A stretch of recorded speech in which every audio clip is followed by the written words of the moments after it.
Well, groundswell is just, it's like the energy goes in during a storm, and it basically is fueled by wind and pressure differences, and it starts to move. And as it moves, it just organizes itself, and it becomes like, if you look at a wave, like a sine wave pattern, it becomes, it kind of organizes itself, at least in the beginning. So it's energy that reaches down further into the water column than, say, just a wind swell that would come along the surface and ruffle the surface of the water. This is, this reaches further down into the water column, and it's fueled, and it's continually fueled as it moves through the ocean, becomes a little bit more of like an entity moving through the ocean. Aloha, and welcome to another episode of the Groundswell Origins Podcast, where I connect you to outstanding humans and sustainable ideas. I'm your host, Scott Martin. Today, we have an incredible, outstanding human, the one and only Susan Casey.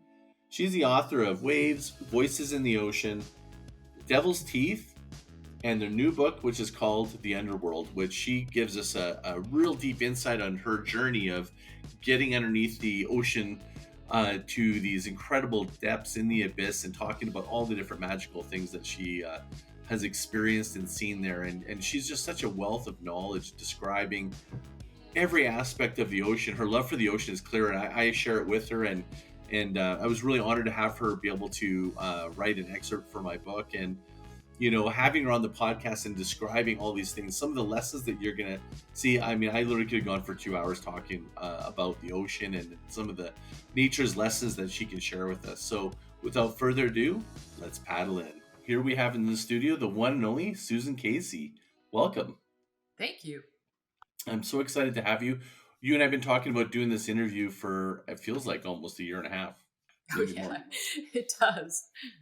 I think when we started chatting, you were working on your current book, and I just want to dive right into it. How's it going with the new book, the timing of your book, and the recent events with the Titan and stuff that really seemed to create a huge limelight for you? And how's that been?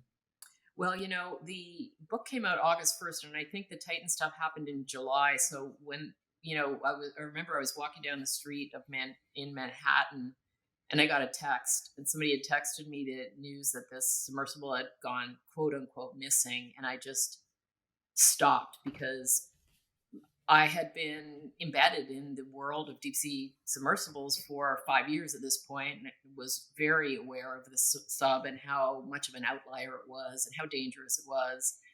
And missing, of course, to anybody who was in that world, it wasn't like we thought it was lost and it might be found. It was, always people were worried that this would implode because it wasn't built to withstand the pressures of the deep ocean. So yeah, it was tragedy. It was tragedy that didn't have to happen. And yet, out of respect for the families, out of, respect for the process of finding the wreckage and all that, nobody really wanted to speak out about it.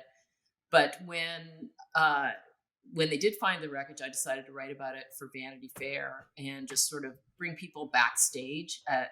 Over the years, when this sub was being discussed, being argued about, people in the submersible industry, it's a really small, tight-knit industry. We're trying to help. We're trying to talk them out of it. So so I sort of went through my own little writing therapy of working that out. But in The Underworld, my book about the deep ocean, it basically features most of the people who are doing deep sea exploration and not OceanGate purposefully. The word OceanGate does not appear there. And Titan didn't write about it because really what they were doing was not deep sea exploration. They were, I don't know what they were doing. It never seemed like it was going to end well. And of course it didn't.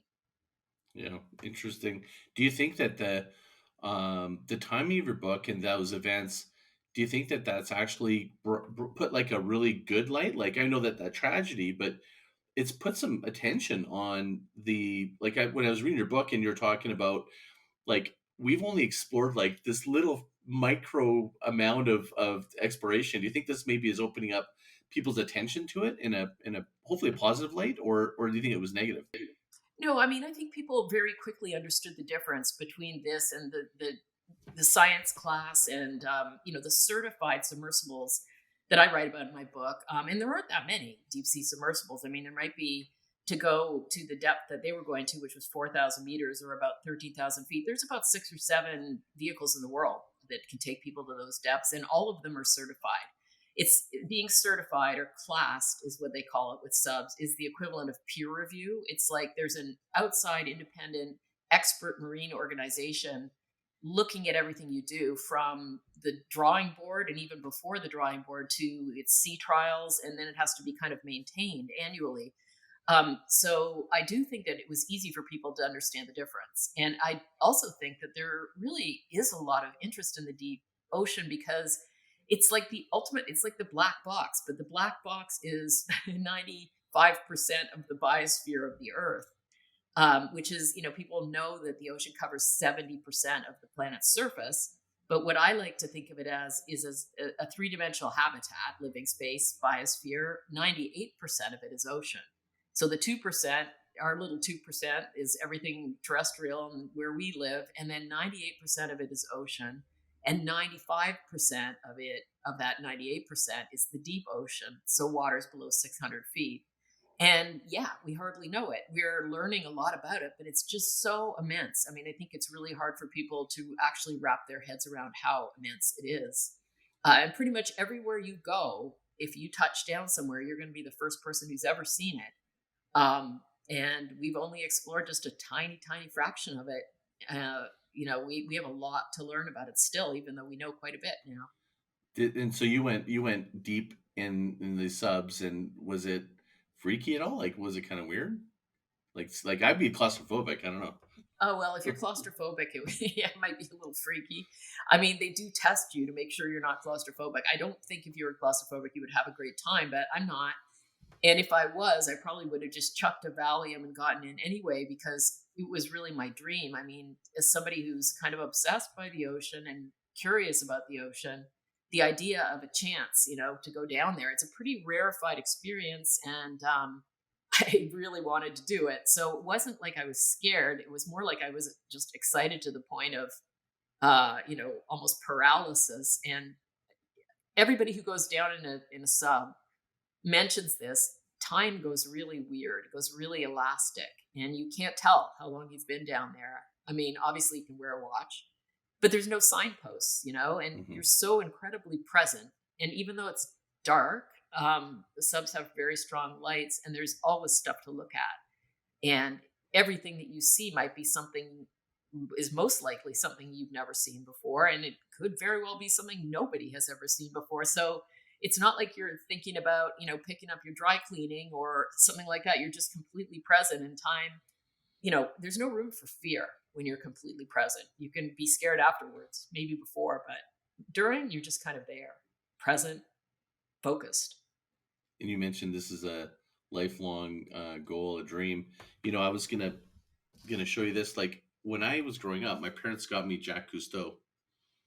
My wife, for my birthday, she found the original version of the series that I had when I was a kid, and I was the same way. I was like so enamored with like what was under the ocean and the seaweed and diving and all this stuff, and I kind of always shared this desire to kind of know more about the ocean. It kind of was such a labyrinth, and you've got this whole array of different things you've been doing around the ocean. I was going to ask you, like, where did it all begin? Like, this passion for the ocean, and maybe walk us back a little bit of your career path, like just you working with Oprah, Outside Magazine, Sports Illustrated, and then now these books. Well, I grew up in Canada, and I grew up in a part of Canada around Toronto where there were tons of lakes, but no ocean. And for me, from the very beginning, it was just this sort of compulsion to be near water. And also, up in Muskoka, where we would go in the summer, the lakes are dark, but every so often you'd see this giant fish, like someone would catch a muskie or a pike or something. And I was always very fascinated in seeing what was beneath the surface, especially because you couldn't see it. So the second you break the surface of the water, to me, even as a kid, it was like you're going into this other world, this parallel universe. How can you not want to see what's down there? It's like there's a lot down there. And what would you see if you went down there? And what's it like? And there's this big party happening down there, and we don't get to ever see it. No. Then, of course, I was a competitive swimmer. I started, after university, I swam through university and then started doing open water swimming in the ocean, and realized that the ocean, I would swim in lakes and keep my eyes shut. I was sort of scared of fish, but then gradually began to open my eyes in the ocean, and stuff I was seeing was just so incredible. But then I think where it really got real was when I did my first book, The Devil's Teeth, and I went out to the Farallon Islands off the coast of San Francisco, and I was hanging out with these scientists who were studying great white sharks. And there's a big congregation that comes every fall to the Farallon Islands. I think it's the largest congregation of great white sharks annually. And they knew them. They knew them by name. The same sharks would show up every year.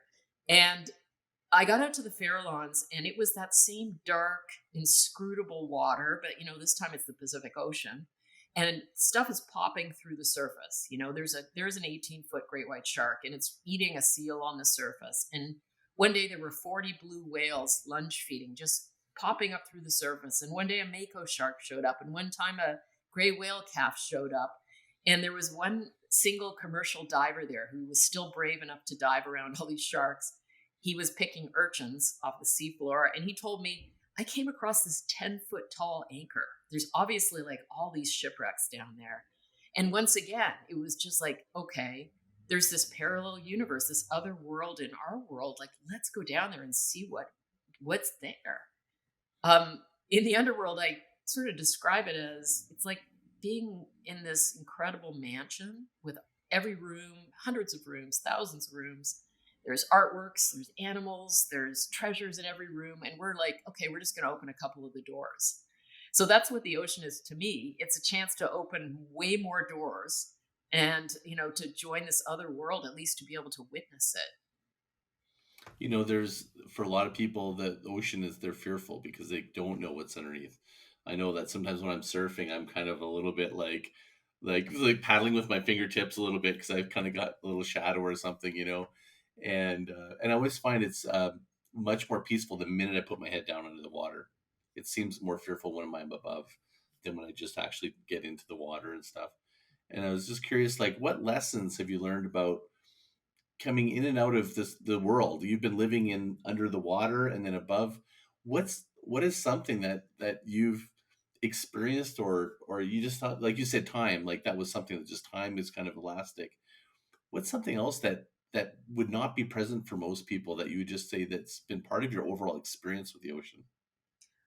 One of the things that I think about a lot when you're dealing with really overwhelming forces of nature, and obviously I've written about giant waves and some of the really powerful aspects of the ocean, is a sense of humility. We're really good at shooting rockets into space, and we're comfortable with that. We want more. We can go upwards. Maybe we'll get another planet or two. We can start a colony. What we're not as good at is sort of surrendering to the fact that there are forces in nature that we don't get to dictate how they behave. And it's like this illusion of control. So one of the things I love about the ocean is that it really sets you straight pretty quick about who's in charge. And I think that humility is something that I wish we incorporated more above the surface, and that we, sort of, I guess, internalized the truth that we're part of this whole system. We're not in charge of it. We don't run it. We can affect it. Often people will say to me, well, aren't you worried about the ocean? Like, what do you think is going to happen to the ocean? Like, hey, the ocean's going to be fine. But if we think we're going to trash the ocean and we're going to be fine, then that's the mistaken perception. So that's another thing that I really love about it. You don't stand in front of an 80-foot wave and think, I'm the man, or I'm the woman. You're there humbly. And, if you want to go down in a submersible 4 or 5 or 6 miles, there are some rules. And one of the rules is there's going to be, 8,000 12,000, 16,000 pounds of pressure per square inch. And we don't get to negotiate that rule. That's her rules. So I love that about it. And I mean, I'm sure there's many more, but that one often comes up. I think it's an underrated superpower, humility. Mm, beautifully said. You wrote in Vanity Fair. I have the quote here. It's beautiful. Is the abyss doesn't care if you went to Princeton or that your ancestors signed the Declaration of Independence. If you want to go down in her world, she sets the rules. That that is to me, like, from being someone that's a surfer, is I totally get that, because when I was living in Hawaii, I learned very quickly to never turn my back on the horizon. It can, in Hawaii, unlike most places, it can just jack with weird sets out of nowhere. And I was curious, what was sort of like maybe one of the most exhilarating or slash terrifying experiences you've had with the ocean that created this humility? I mean, certainly the first time I saw, 70-foot wave, it was at Todos Santos, at Killers off of Ensenada. And it wasn't even a particularly big day, but this very outlying wave came in. And I remember there was sirens, and um, I realized I'd seen some big waves by that point, and I was really interested in seeing the biggest waves the ocean could produce, because along with wanting to follow these big wave surfers who were somehow surviving in this environment by being part of it, not by conquering it. I mean, they're like the humblest people you'll ever meet, but because they were big enough and powerful enough to actually destroy and disappear ships. So I was looking for them. But when I actually saw a wave that big, when it gets to be above 50 or 60 feet, it does something really different. It doesn't break right away. It kind of advances as a wall for a minute. Like there's just a beat or two longer. And I'd never seen that before. And it was just, I mean, I couldn't actually believe what I was seeing. It was scary enough. I wasn't in the impact zone, but I was close enough to see it well. And I mean, you just really sort of, it's like a wake up call. It's like, oh, that's what those waves look like. Were, So were that you in was a pretty boat? extraordinary. Were you on the boat on the shoulder, or were you on land? Yeah, I was on the boat, and not really on. There wasn't really a shoulder, like just kind of back from pretty. I don't know how far back, maybe 300 yards. Hmm. I guess the shoulder. Felt pretty close. I have to say, same thing at Chopu. When Chopu started going off on a big day, like I was really kind of astonished by the power of it. I remember just kind of gaping at it, and somebody just said, "Yeah, yeah, it's like a gun going off." And it's just, you've never seen a wave behave like this. I mean, the reef is you're the surface of the reef is, I don't know, the wave sucks up so much water that there's like a hole at the base of it. So those kinds of things are always really interesting to witness. And that's what I try to do, is bring that experience back on the page, so that people can understand what it's like to do that. Seeing large animals in the ocean. I mean, I've been in the water now with pretty much everything, and that's always really incredible. It's like a real visitation. Hmm. You wrote your book, Voices in the Ocean, is about dolphins, and I wrote you wrote something about how they're so close to us in the way that they have their own communities and families and different things. Could you share that a little bit? Because I love that word pod, like in building community. And I in my own community, I use dolphins as the example. I'd love to know more about what's so, because they feel like they're a gang, but a good gang. Yeah, I mean, think about their environment. Okay, they're in the ocean. There's no walls. There's nowhere to hide. There's no, they're out there, and their community, their home is themselves, themselves and their group, and it's a nomadic kind of existence. And so, obviously they've got predators. If you were going to survive in this completely wide open environment, you would want your pod. You would want your sort of group. They hunt. They hunt collectively. The really interesting thing about dolphins, and now by dolphins, I should say that dolphins also include things like melon-headed whales, pilot whales. The word whale doesn't necessarily mean it's a different kind of animal. The dolphin is a toothed whale, basically. So there are all kinds of different types of dolphin pods, and sort of the pinnacle of those are orcas, and their groupings are unbelievably fascinating. I think I could make a pretty strong argument that orcas are the most intelligent and highly evolved, successfully evolved animals on Earth. Really?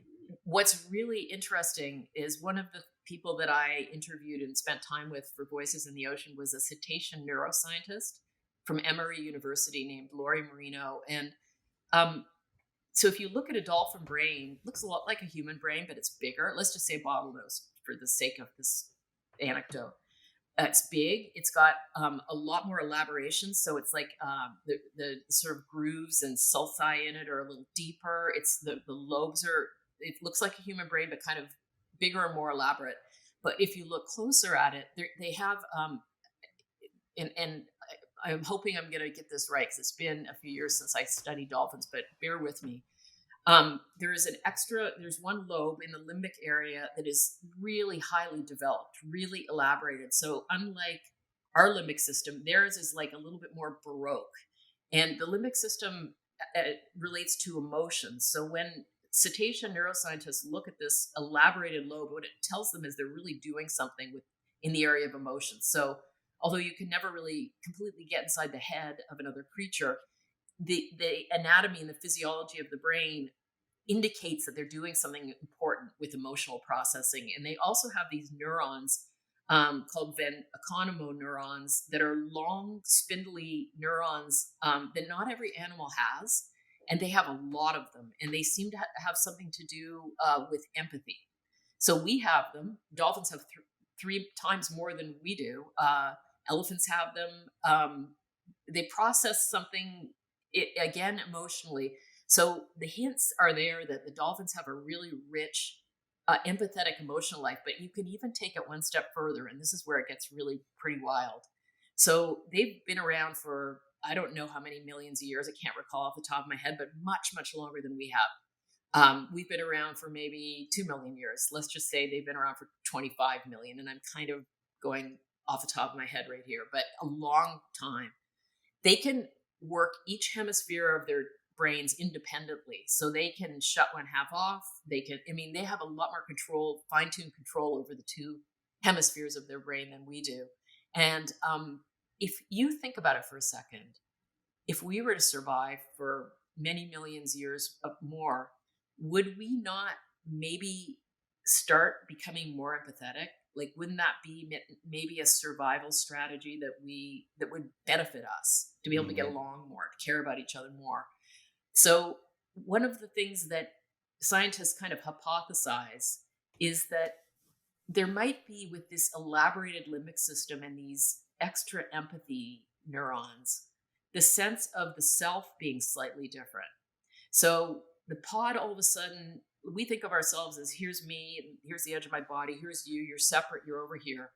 Maybe there's a more flexible definition of self with this brain. And so there's like a sort of a more of a collective consciousness and even a level beyond empathy. And these are my words. My interpretation of the science is like a level beyond empathy. So instead of I care about you, there's a certain indication anatomically with the brain that is maybe like I am you. I kind of am you. We're somehow collective.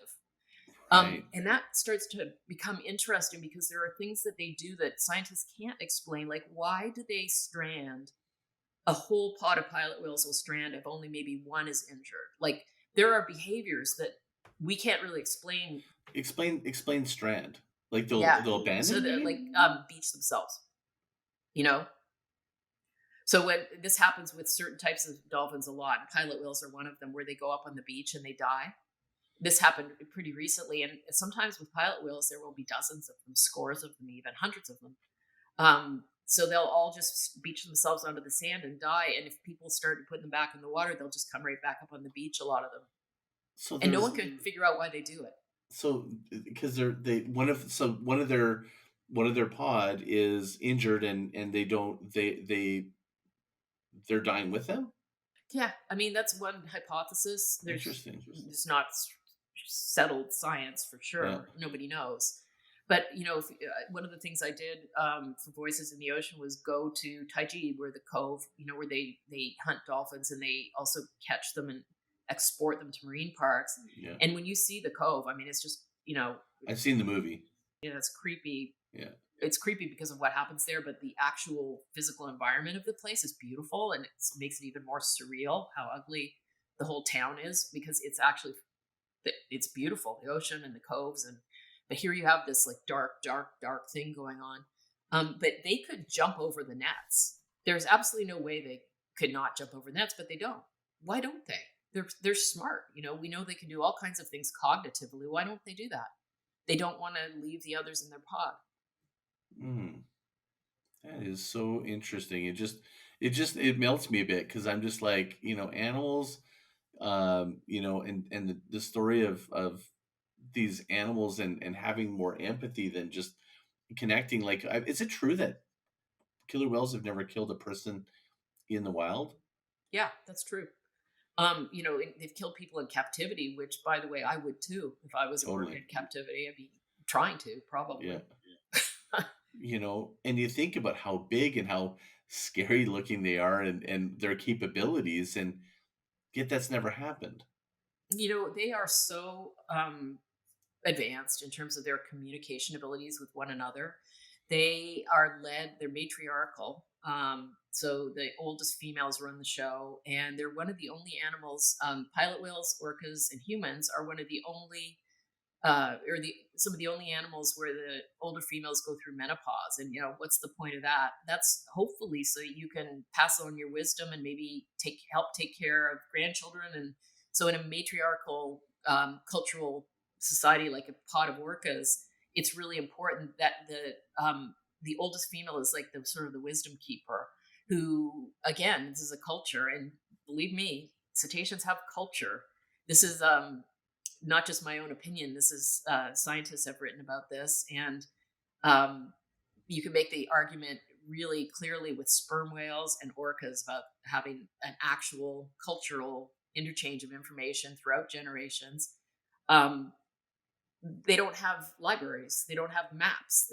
She is the archive, the oldest females. So when you start thinking about, an oral history, okay, when the ocean did this and the fish were not here, here's where we went. So it makes it all the more sort of horrifying that we would take the matriarchs out of pods and put them into aquariums and things like that, which happened a lot in the 70s and 80s. You're taking away the archive, the survival strategy for that pod as well. It seems like not to mention a family member. It seems like public sentiment now is against that. I think it feels like it is. Am I right in thinking that, or is it diminishing, or is it still a problem? I mean, it's still a problem in certain parts of the world. I mean, I certainly think anybody who's conscious and aware is, completely horrified by it. And it's monstrous, really. I hope it becomes an artifact very quickly everywhere, but I do think there are still, I don't think it's gone. And I certainly think there are more rules against grabbing orcas at this point. But, over in the Faroe Islands, they do this horrendous hunt for pilot whales. It's really, and you can't really eat, not to say this makes it explicable, but you can't even eat the meat. I mean, so many chemicals are in the ocean are lipophilic, so they bind to fat. So, if you eat a pilot whale, you might as well just be eating a Superfund site. So why are they doing the hunt still? It's blood sport, and it's horrible, and it really is just barbaric. And I wish they would stop it, but same with Japan. They sort of hide under this cloak of tradition, but it's not tradition. And in any case, when you have a tradition that you know better, you stop that tradition. So, anyways. We used to stone people in the streets. Yeah, I mean, slavery was once considered a tradition. I mean, that's right. Right. Yeah, interesting. When I'm looking at all the stories that you have that you've experienced, what is something that when you're looking at these animals and sea life, and you look at a parallel of like, this is something that I feel like if people understood this, it would give them you just like we did with this describing sort of the killer whales. Like we are like that's another level of sense. It's almost like us having higher consciousness, right?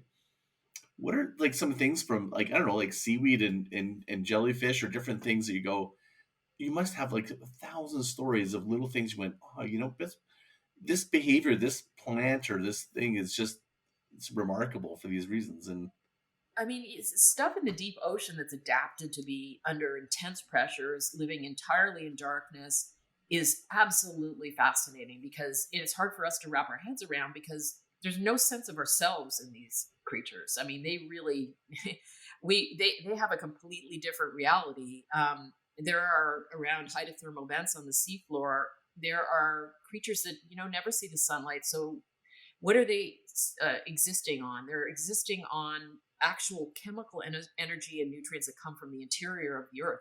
So as well as this top-down ecosystem that we're part of, that's sort of powered by the sun as an energy source and photosynthesis, and there's another one that comes from the inside out, that comes from all the energy and nutrients from within the earth, called chemosynthesis.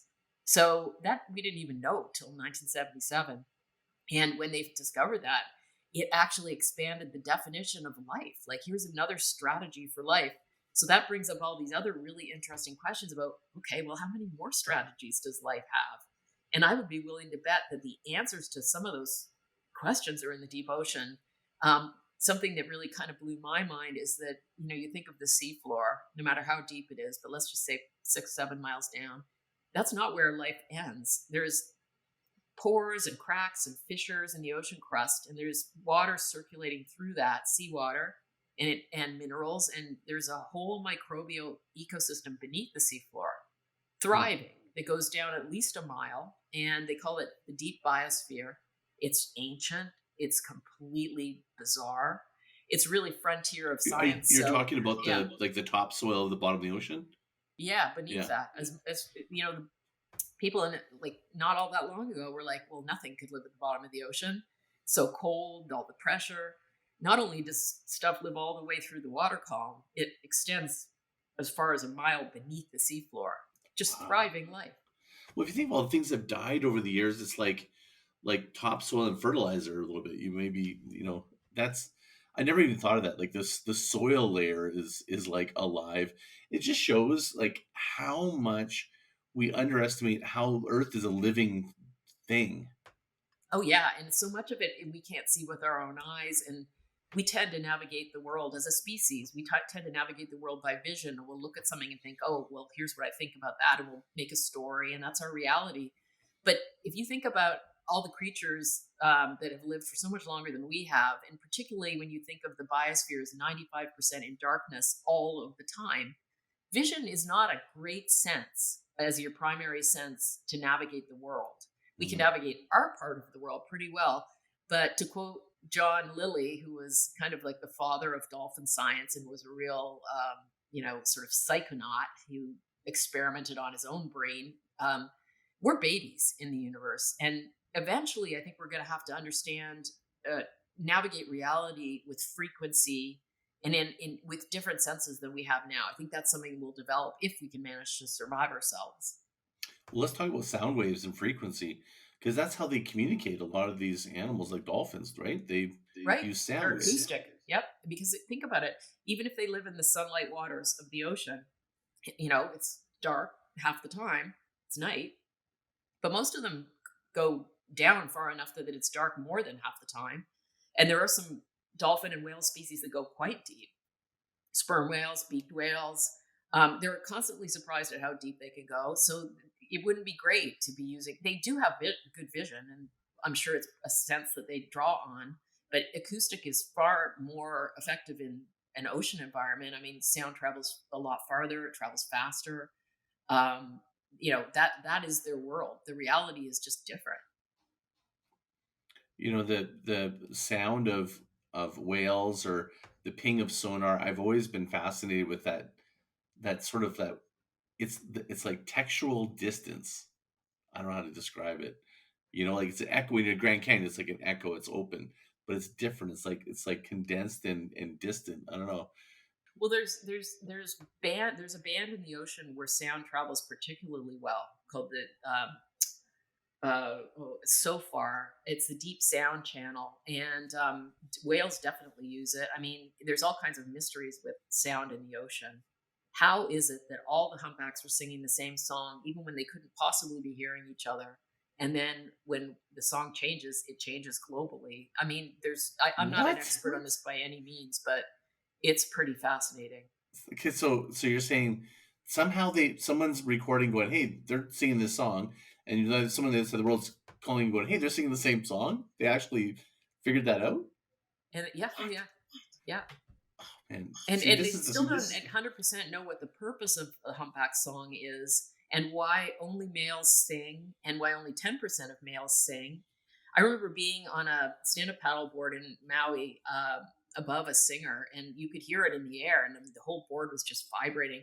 They hang in the water with their tails up and their heads down, Mm-hmm. and it's a powerful vibration. And there's information encoded in that. I think we perceive more of this than we realize, but like I said, I think we're like kids driving a tricycle right now.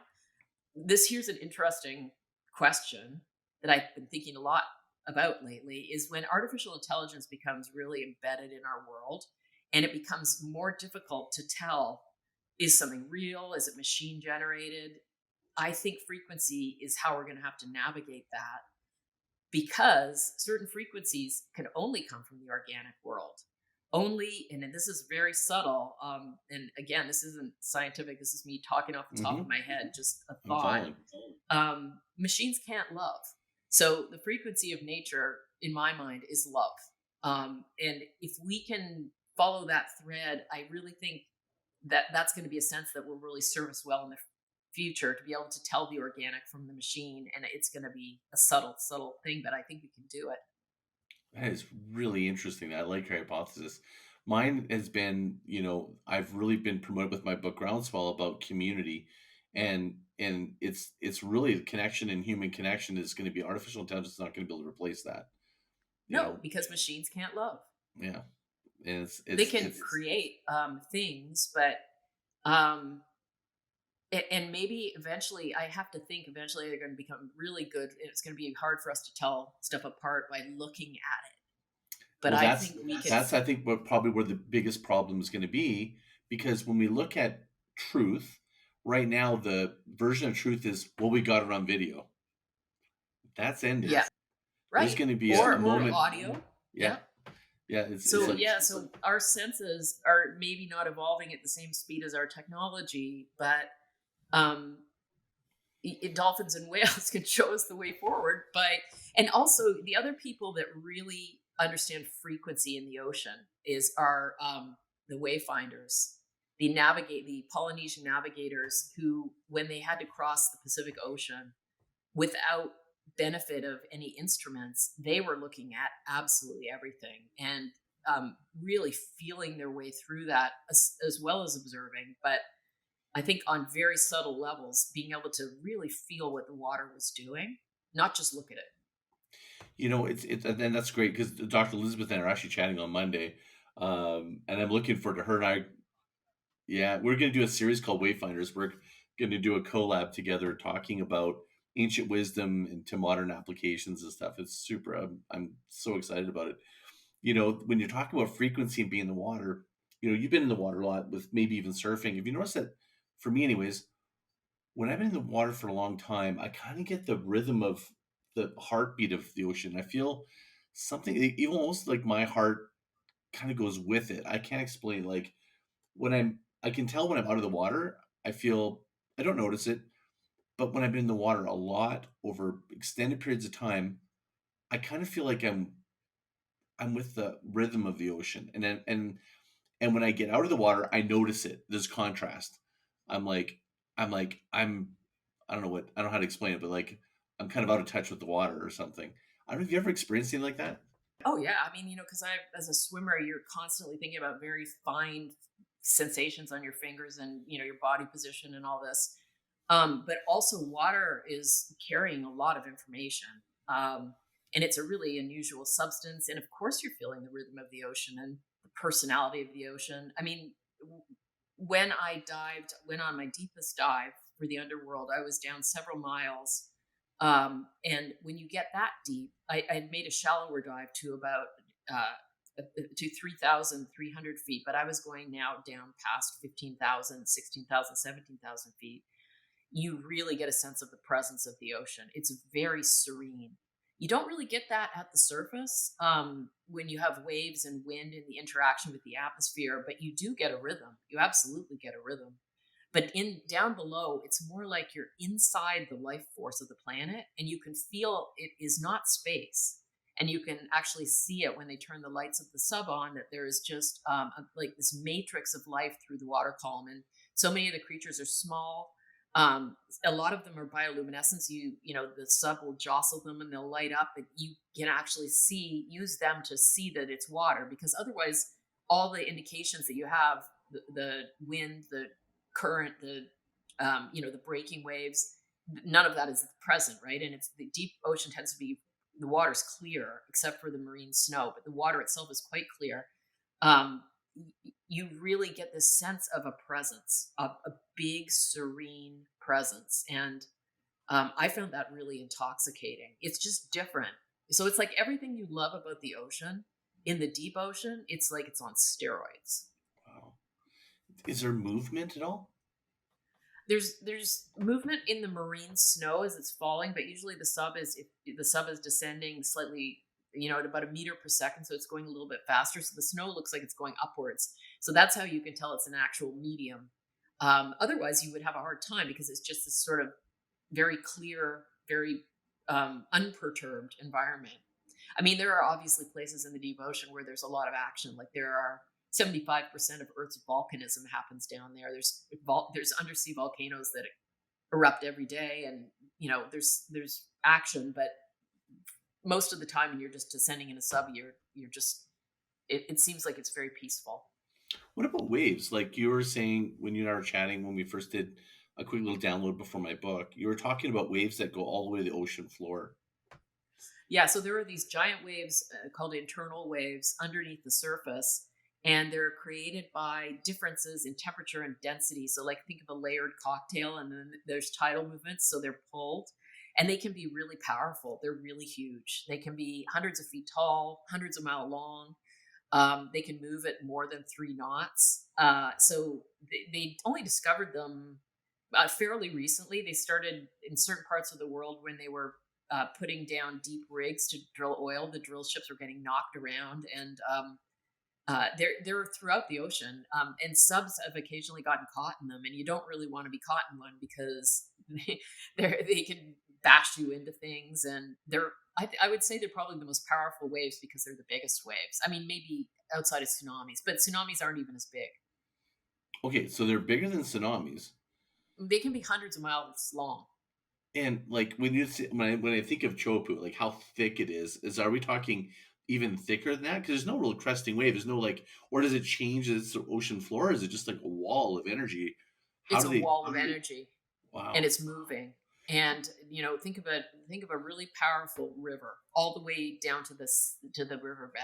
Right. It's like moving like that. And so it's a current in a way, but it isn't. Like the currents are different. But an internal wave will act like a current in its motion. Where does it like it's moving? Yeah. When it hits land? I don't know if they hit land, but I would imagine there are places where they do. Right. But does it dissipate? Like, does it just lose energy, or is it just? Yeah, it would lose energy eventually. What causes it? Just the change in temperature, you said, or is there some other? Yeah, density and temperature, and it's like one layer is being pulled over another layer. I mean, there's a lot of the ocean isn't homogeneous down to the seafloor. They're called thermoclines, and they're like layers of temperature and density. And there are places where it can be saltier, and that also creates density. So it's not like there's just one homogeneous big chunk of water. In order to be able to tell the depth of, let's just say you're measuring a very deep place in the ocean, you need to sample throughout the water column, because you have to measure depth with sound. That's the only way you can, there's no GPS in the ocean. There's no other way. So they shoot sonar, but the sound waves travel at different speeds depending on the water temperature and density. So they have to account for that by measuring the different thermoclines and folding that into the equation when they're figuring out depth. So it's actually sort of a complicated process to get an exact depth measurement in the deep ocean. And we've only mapped 25% of the seafloor at high resolution.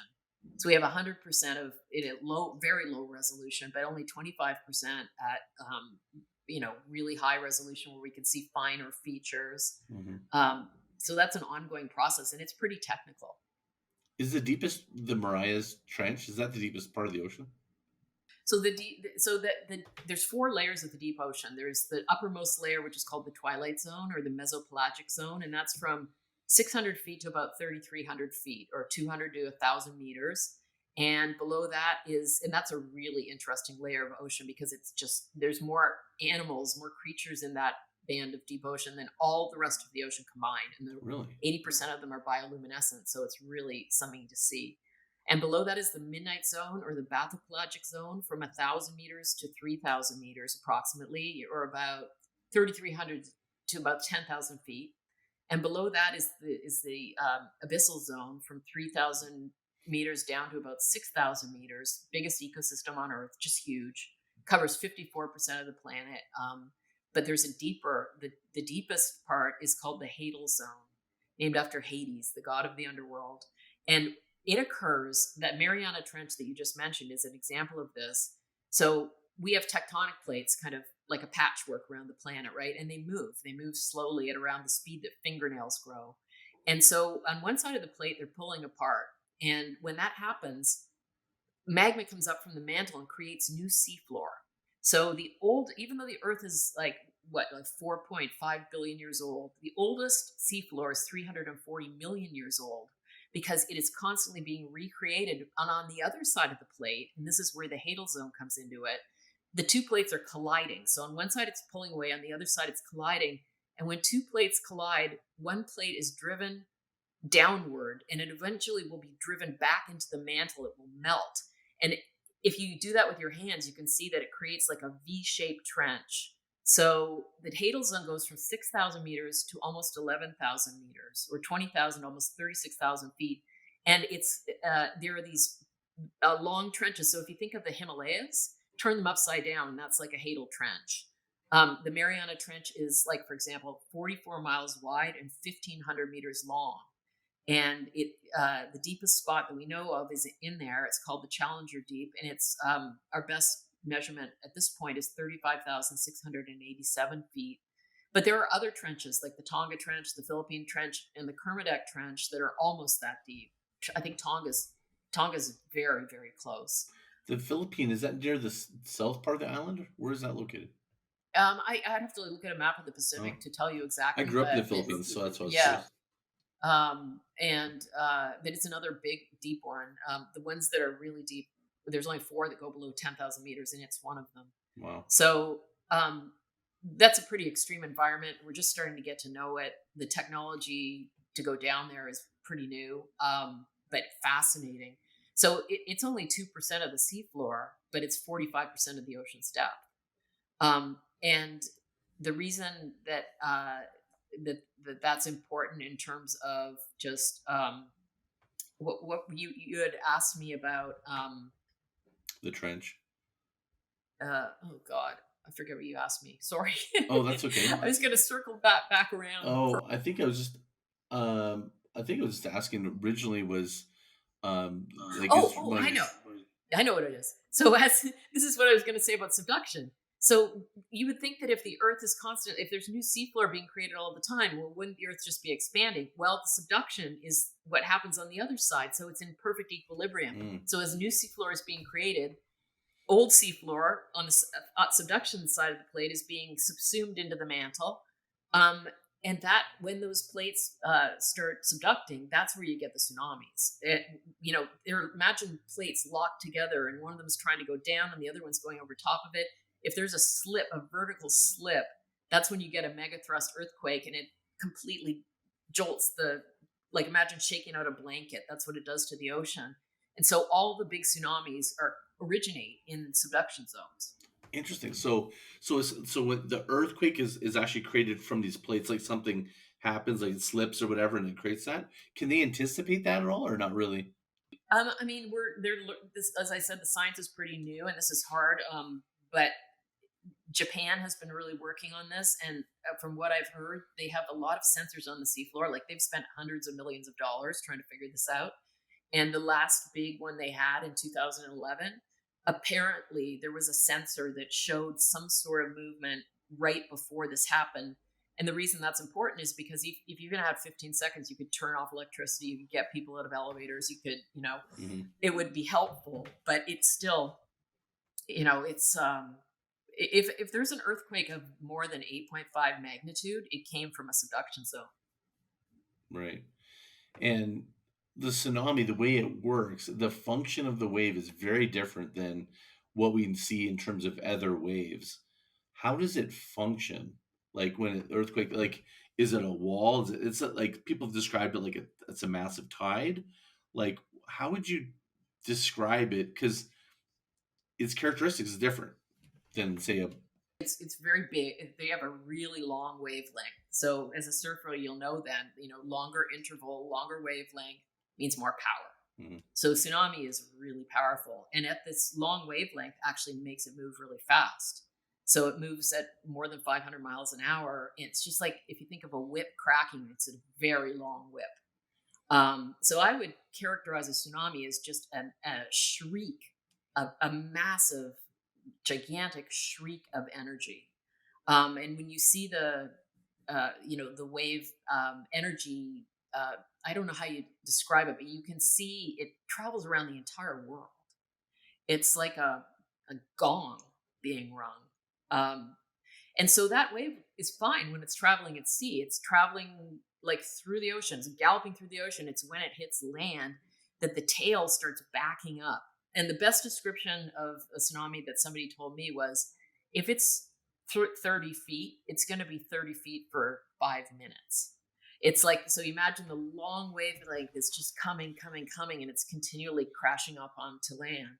like hold on, it's gonna be 30 feet for 30 minutes coming into land, or it's gonna be 30 minutes of nonstop waves. Oh no, like imagine you got a 30-foot tsunami, it's not like a 30-foot cresting wave that you might surf. Right. It's gonna go onto land, and then the wave just keeps coming and coming and coming and coming for a while, right? Like because of its incredibly long wavelength. Right. It's like the So just back of the wave is power, just so much yeah, water moving. power, just power. Yeah. And so it's, the seawater is heavy, right? And when you jolt the entire water column in this vertical way, you've displaced this massive amount of water. So it's just a huge amount of energy that's contained in that wave with its really long wavelength.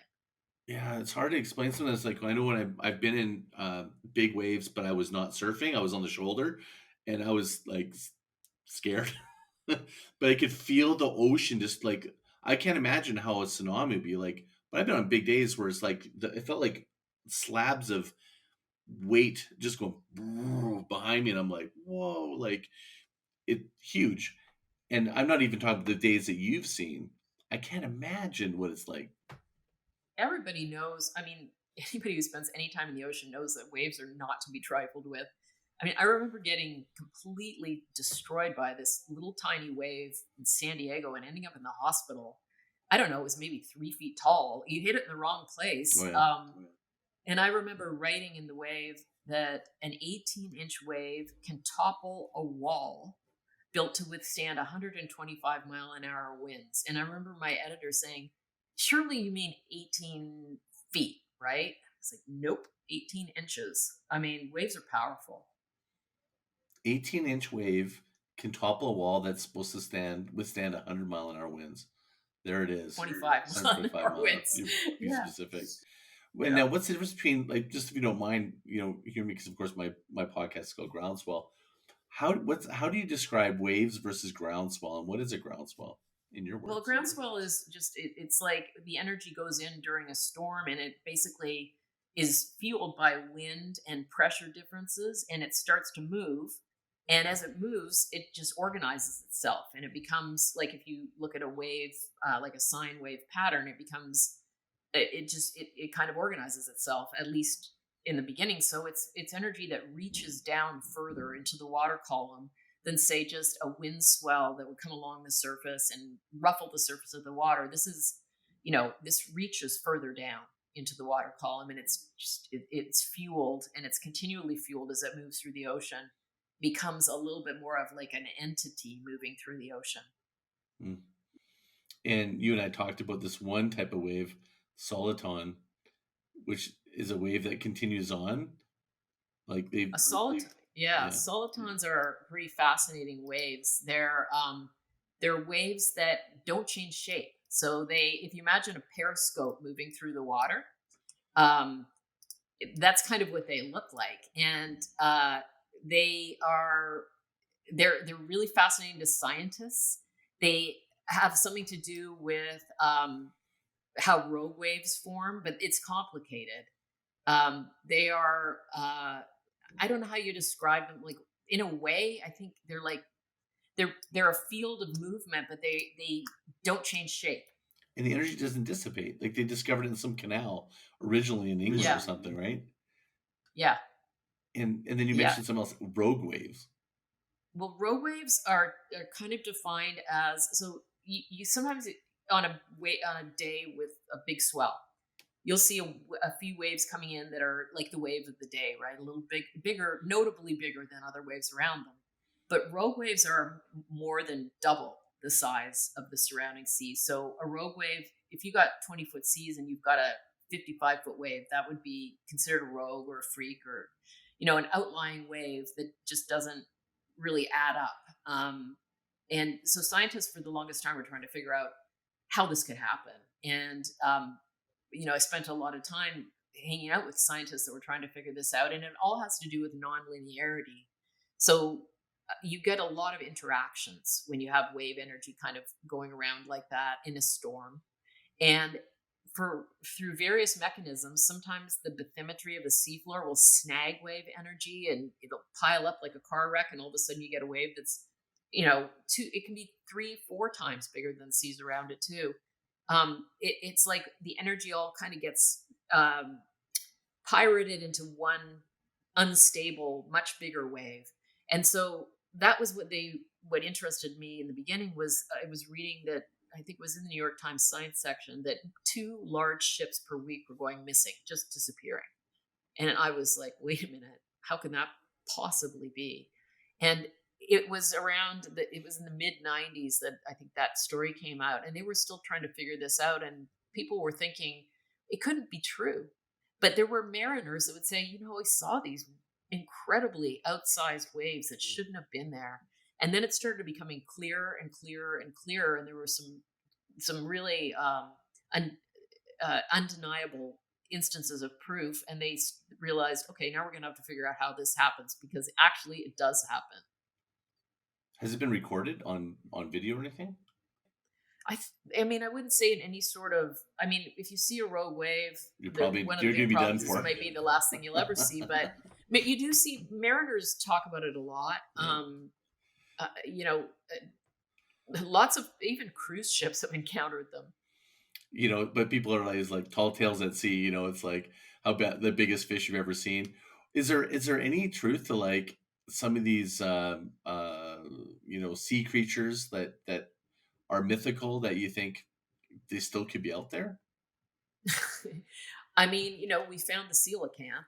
So the coelacanth, I forget when it was, 1930 or something, was thought to be extinct. It was like this fish with these giant scales. It looks pretty primitive. And now we know they're alive and well in the Indian Ocean. They found a shark called the megamouth with these giant car bumper lips that they didn't know about. So, I wouldn't say there are monsters there or mythical creatures living in the ocean, but there may be animals we haven't met yet of size. There are countless animals we haven't met yet on smaller scales, but it would be hard for a very sizable creature. Although, you know what, I'm just contradicting myself, because it was only in 2015 that we first laid eyes on the giant squid.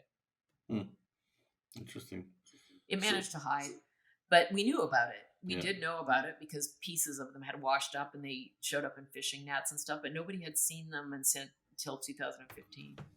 Did you see that documentary about the octopus pet? Yeah. That was interesting. What did you think of that? I mean, I thought it was delightful and like really important because the octopus is so unusual and so magnificent, but so unlike us. And there was a sort of this interspecies communion. It shows us like we tend to sort of put on anthropocentric goggles, and if it looks like us, if we can relate to it, we like it better.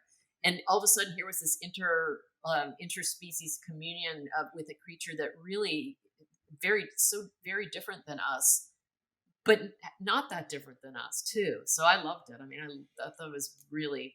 I was I really. mean, who didn't love that movie? Oh my Show me gosh. somebody who didn't love that That movie. was such a. It just totally made me think about how often we go about life, and he just had an acute attention and presence and patience, and we go through life. Maybe we're going in the water, we're walking through the forest, and we just don't even take the time to kind of like just look for the patterns, try to be present, try to like interspecies communion, as you call it, Yeah. But you did that And with the what are dolphins we and missing? even, You know, yeah. by kind of like counting these creatures that don't look like us out. I mean, I don't. You know, I'm a big fan of E.O. Wilson's book Biophilia, which is basically its thesis is that we aren't separate from nature. We are part of nature. And when we forget that, we suffer. When we harm it, we harm ourselves. So that means everything. That means fungi, it means trees, it means bats, it means everything. I'm even to the point where I relate to microbes. I love microbes. They're so fascinating. They run this joint. They're under heralded. They're the unsung heroes of the planet. They're super fascinating. I mean, it's just all miraculous. I was just in Africa and I heard stories of plants that would communicate with each other to create more poison so that the elephants didn't eat too much of the tree leaves. Yeah. And I'm I like, think that kind wow. of communication goes on all the time and it brings up questions of okay, what is intelligence? What is communication? I mean, we had this amazing experience on my first deep sea dive where we dived into the twilight zone, where, as I mentioned, 80% of the creatures are bioluminescent. And that's unusual for us because on land, we only have a few bioluminescent creatures like fireflies, some insects, some fungi, it's not common. But in the deep ocean, it's really important for survival. They use it light as a signaling for communication, for mating, for hunting, for all kinds of different things. And so we went through this zone that had a lot of it, and it's people think the deep ocean is dark and scary, but they don't realize how beautiful it is, and there is this like very unusual light in there from the animals. So on the way back up, we went down to 3,300 feet, and we were in this unbelievable sort of limestone white, almost like White Sands National Park, wonderland, and cruising around in the sub. And we came back up to like 700 meters, still completely pitch dark. And we were with two subs, and we were sitting in a plexiglass hull. So you're always sitting in a sphere when you go into the deep ocean because a sphere is the only shape that distributes the pressure completely symmetrically, so you don't have a weak spot. But when you're not going super deep, you can be in a plexiglass sphere, which is amazing because it's like it's like you're in a bubble. You're floating in a bubble. Any deeper than 6,000 feet, you need titanium or steel. So here we are with this view, this unbelievable view of all this bioluminescence. And the pilot got both subs, we were diving in tandem, to stop at 700 meters, and everything went dark. We turned out every light. We even put towels over the control panels. And he said, okay, close your eyes. I'm going to count to 3. And on 2, both subs flashed their brightest lights on and off really quickly. And on 3, we opened our eyes and the entire water column just lit up as every creature flashed back at us simultaneously. And it was just mind-blowing. The depth of them, like how many of them there were, the scale, the tiny to large. And I mean, I have this one picture. You can't really get it in a photo because it's an energetic moment. It's not form, it's energy. But you can't help but think in a moment like that there is some sort of a communion, that we made a signal and they signaled back. So that's a type of communication. And it, you just shriek in delight. And then we just went up another 100 meters and did it again and then did it again. It is truly the most moving thing I've ever seen. And you just can't describe it. To me, nature is the teacher. And, I know that I'm in the realm that most of my work is in business, and I've totally chosen to look at nature as the guide for responsible, ethical, healthy growth for businesses, non-artificial. And I feel like, human connection, intelligence, energy, all these things, ancient wisdom and nature itself is, the more we move in that direction, it feels the more sustainable, the more healthy, the more natural, the more real it is. And you've been such a great teacher for me. I mean, I could talk to you for 2 hours. Like, the amount of things that you have to share, it's just astonishing. Well, when we move away from nature, when we turn our backs on it, we're turning our backs on ourselves. We're separating ourselves out of our home. And nowhere is that more evident to me, and it sounds like to you, than in the ocean. And it is so much a part of the planet. It's, the ocean is just everything for me. It means so much, and I know it means to you. Thank you so much for giving me your time and sharing with us your stories. You're just an encyclopedia of amazing insights. I love your use of language. It's always so amazing. I'm so jealous. I wish I could write like you. If you could want to send people to find you, where would you like to send them? Well, I'm pretty underpowered on social media, but I do answer messages on Instagram, and my handle is @SusanLCasey. I have a website that needs to be updated to include the underworld, but it's susancasey.com. And those are the best places to find out what I'm up to. I will get the website updated soon. Awesome. Thank you again for being on the show.